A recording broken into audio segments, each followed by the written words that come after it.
মূল্যস্ফীতিকে বাংলাদেশের জন্য যন্ত্রণাদায়ক বলেছেন বাণিজ্যমন্ত্রী খন্দকার আব্দুল মুক্তাদির। তিনি বলেন, কৃষি পণ্যের দাম বাড়িয়ে দিচ্ছে পরিবহনে চাঁদাবাজির মতো অদৃশ্য খরচও। গবেষণা প্রতিষ্ঠান সিপিডি বলছে, মধ্যস্বত্বভোগীদের প্রভাব, ব্যবসায়ীদের যোগসাজশ ও মজুতদারির কারণেই ভোক্তা পর্যায়ে বাড়ছে খাদ্যপণ্যের দাম। রিপোর্ট গোলাম মঈনুল হাসানের।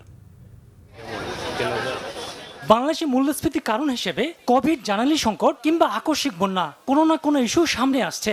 গত কয়েক বছর খাদ্য মূল্যস্ফীতি টানা 10% উপর অবস্থান করেছে, যদিও সবশেষ জুনে তা 9% কাছাকাছি।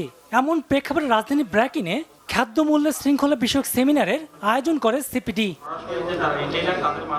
অনুষ্ঠানে বাণিজ্য মন্ত্রী বলেন, বাংলাদেশের খাদ্য সরবরাহ ব্যবস্থায়ও জটিলতা রয়েছে।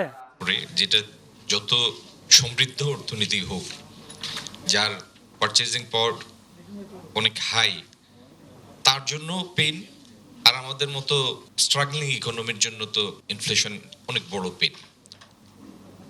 এটার সবথেকে সিম্পল ইন্টারপ্রিটেশন, ইকোনমিক ইন্টারপ্রিটেশন হচ্ছে যেটা ক্রয় ক্ষমতা কমিয়ে দেয়, পারচেজিং পাওয়ারটাকে ইরোড করে। বক্তারা বলছেন, কৃষকরা নানাভাবে বৈষম্যের শিকার। কৃষকরা কৃষি ছাড়ছেন, এটি মোটেই স্বস্তিদায়ক নয়। হয়তো 2 বস্তা সার লাগবে, সে বিভিন্ন জায়গায় দৌড়াদৌড়ি করে ইভেন সে বেশি টাকা দিয়েও সার পাচ্ছে না।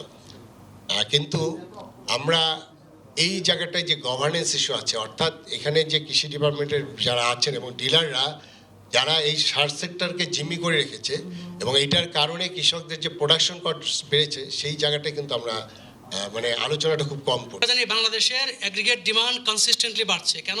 কারণ ডিমান্ডটা রাতারাতি বাড়ে না। যেটা সমস্যা হচ্ছে ফ্লাকচুয়েশনসের প্রাইসের, সেটা আসতেছে হলো আমার সাপ্লাই ডিসরাপশন থেকে। এখন 3% যদি আমার সাপ্লাই বাড়ে আর ডিমান্ড যদি আপনার 1.5% বাড়ে, তাহলে প্রাইস তো কমার কথা। কমছে না একটা কারণেই, কারণ ওই যে আপনার সাপ্লাই আসছে এত হাই কস্ট। উৎপাদন থেকে ভোক্তা পর্যন্ত প্রতিটি ধাপে দক্ষতা, স্বচ্ছতা, প্রতিযোগিতা নিশ্চিত করার তাগিদ দেন আলোচকরা। গোলাম মঈনুল হাসান, বাংলা ভিশন, ঢাকা।